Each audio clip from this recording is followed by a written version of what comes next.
अक्सर स्टूडेंट्स ये problem discuss करते हैं कि पढ़ने को दिल नहीं करता। पढ़ना शुरू करते हैं तो नींद आने लगती है, लेकिन अगर मोबाइल फ़ोन इस्तेमाल कर रही हूँ या दोस्तों के साथ बैठे गपशप लगा रही हूँ तो फिर घंटों गुजरने का भी पता नहीं चलता। माय डियर, स्टडी में इंटरेस्ट क्रिएट करने के लिए आपके पास कोई वजह होनी चाहिए। अगर आपके पास पढ़ने की कोई वजह नहीं है तो फिर आपका पढ़ाई में दिल नहीं लगेगा। पढ़ने की तड़प उस वक्त पैदा होती है जब आपके पास कोई रीज़न होती है, और पढ़ाई में दिल ना लगने की सबसे बड़ी वजह ही ये है कि आपके पास कोई वजह ही नहीं है। मोबाइल फ़ोन या वो चीज़ें जिन्होंने आपको पढ़ाई से दूर रखा है, आपके पास कोई रीज़न ही नहीं है उन चीज़ों को छोड़ने की।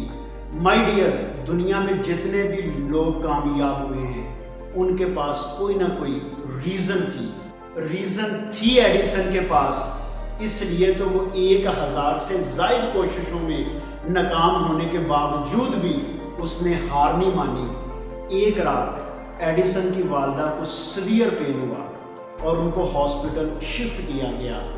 अंधेरा होने की वजह से, लाइट ना होने की वजह से सर्जन सर्जरी ना कर सका और डॉक्टर ने एडिसन को बताया कि हमें सुबह सूरज निकलने का इंतज़ार करना होगा। अपनी वालदा को उस रात तकलीफ़ में देखकर एडिसन को बहुत ज़्यादा दुख हुआ और उसने सोचा कि इसका कोई ना कोई सॉल्यूशन होना चाहिए, और फिर उसने लैब में जाकर एक्सपेरिमेंट करना शुरू कर दिए। 1000 से ज़ायद कोशिशों में नाकाम होने के बावजूद भी उसने हार नहीं मानी, क्योंकि रीज़न थी उसके पास। शौकत खानम कैंसर हॉस्पिटल को बनाने की इमरान खान के पास रीज़न थी। एक इंटरव्यू में इमरान खान कहते हैं कि मेरी वालदा को कैंसर था और जब वो कैंसर की लास्ट स्टेज पर थी तो उनकी तकलीफ मुझसे देखी नहीं जाती थी, और उस वक्त पूरे पाकिस्तान में एक भी कैंसर हॉस्पिटल नहीं था। कहता मैंने डिसाइड किया कि मैं कैंसर का हॉस्पिटल बनाऊंगा।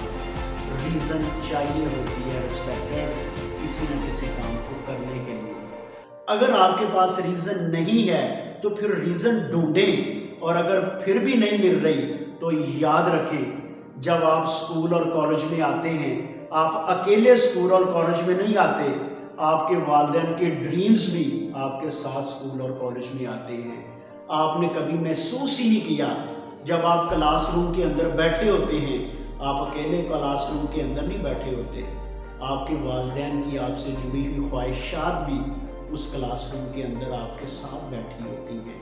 आप सोचें, अगर आप कामयाब होते हैं तो फिर आप अकेले कामयाब नहीं होंगे। आपके वालिदैन की आप लोगों के लिए की हुई 20 से 22 सालों तक की जो एफर्ट्स हैं वो भी कामयाब होंगी। और माय डियर, ये भी याद रखें, अगर आप नाकाम हुए तो फिर आप अकेले नाकाम नहीं हुए। आपके वालिदैन की वो तमाम एफर्ट्स जो हैं वो भी ज़ाया हो जाती हैं, और आप बड़ी आसानी से कह देते हैं कि पढ़ने को दिल नहीं करता। आपने कभी महसूस किया है कि माँ 20 सालों से रोज़ाना आपके लिए सुबह का नाश्ता बनाती है, उसका तो संडे भी ऑफ नहीं होता, और वो यही सोचकर खुश होती है कि एक दिन मेरे बच्चे कामयाब होंगे, और आप बड़ी आसानी से कह देते हैं कि पढ़ने को दिल नहीं करता। और जब आप कामयाब होते हैं तो आपकी कामयाबी की सबसे ज़्यादा खुशी आपके वालिदैन को होती है। उतना आप लोगों को अपनी कामयाबी के बारे में बताकर खुश नहीं हो रहे होते जितना वो बताकर खुश होते हैं। अगर फिर भी आपके पास कोई रीज़न नहीं है तो यही सबसे बड़ी रीज़न होनी चाहिए आपके पास पढ़ने की। आप खुदा का शुक्र अदा करें कि आपको स्कूल और कॉलेजेस में पढ़ने का मौका मिल रहा है।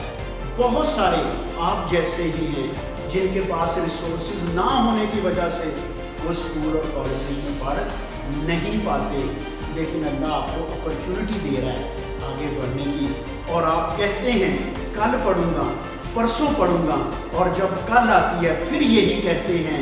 याद रखो, जो करना है आज करो, आज तुम्हारे पास टाइम है। हो सकता है कल तुम करना चाहो लेकिन तुम्हारे पास टाइम ना हो। और ये भी याद रखें कि मोटिवेशनल स्पीचेस सुनने से मोटिवेशन नहीं मिलती। My dear, motivation internal sources के ऊपर डिपेंड करती है, और वो मोटिवेशन जो एक्सटर्नल सोर्सेज के ऊपर डिपेंड करे वो टेम्परेरी होती है। आप सिर्फ अपनी रीज़न फाइंड करें। अगर वो रीज़न आपको मिल गई तो फिर ये परेशानियाँ और रुकावटें जो है वो मैटर नहीं करती। Thank you very much.